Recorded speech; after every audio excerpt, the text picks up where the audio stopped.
So நீங்களே பயங்கர atrocity பண்ணுவீங்க, உங்க கூட சூரி சார் வேற சேர்ந்திருக்காரு. ஸோ அந்த காம்பினேஷன் எப்படி இருக்கும், அந்த காம்போ எப்பவுமே எங்களுக்கு பிடிக்கும். ஆமாம். ஸோ அதை பற்றி பேசலாம்னு நினைக்கிறேன். சூரியன் நானும் கிட்டத்தட்ட ஒரு 6-7 படம் பண்ணிட்டோம்னு நினைக்கிறேன். ஆமாம் ஆமாம். ஆமாம், எல்லாமே மேக்ஸிமம் வந்து ஒரு நல்ல பேர் வாங்கின படமாக தான் இருக்கும். அந்த வரிசையில் இந்த படம் படவாவும் வந்து ரொம்ப ஒரு ஆடியன்ஸ்க்கு ரொம்ப பிடிச்ச படமாகவும், ஒரு நல்ல ஒரு என்டர்டெய்னராகவும், நல்ல காமெடி நிறைய ஒர்க் அவுட் ஆகிருக்கு. கொஞ்சம் நல்லா ஜாலியான ஒரு படம் பார்த்த மூடில் இருக்கும். ஓகே.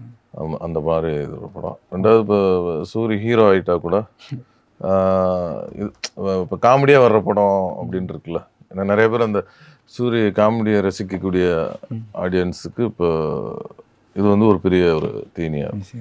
ஸோ அவர் லாஸ்ட்டாக காமெடியன் நடித்த படங்கிற மாதிரி நீங்கள் ஷேர் பண்ணியிருந்தீங்க. ஸோ அந்த லாஸ்ட்டுன்னு சொல்ல முடியாது, நான் இப்போதைக்கு சொல்கிறேன். இப்போதைக்கு ஓகே ஓகே. அவரோட நடிக்கும்போது அந்த கவுண்ட்ரு, அந்த காமெடி சீன்ஸ்லாம் நடிக்கிறது எவ்வளோ ஒரு டஃப்பாக இருக்கும். மேன் அவர் ஃப்ளூவெண்ட்டாக அந்த கவுண்டர் அடிக்கிறது, உங்களுக்குள்ள அந்த கெமிஸ்ட்ரி இருக்குல்ல, அதை பற்றி பேசலாம். எனக்கு என்னென்னா, எனக்கும் சூரியன் நாங்கள் 2 பேரும் வாய்ப்பு தேடின காலத்துலேருந்தே ஃப்ரெண்டு. 2 பேருமே வாய்ப்பு தேடி ஃபோட்டோ கொடுத்து கம்பெனியாக ஏறி இறங்கின காலத்துலேருந்து ஃப்ரெண்டுங்கும்போது இப்போ வரையுமே எங்களுக்குள்ள அந்த ஒரு டிஃப்ரென்ஸ்லாம் இருக்காது.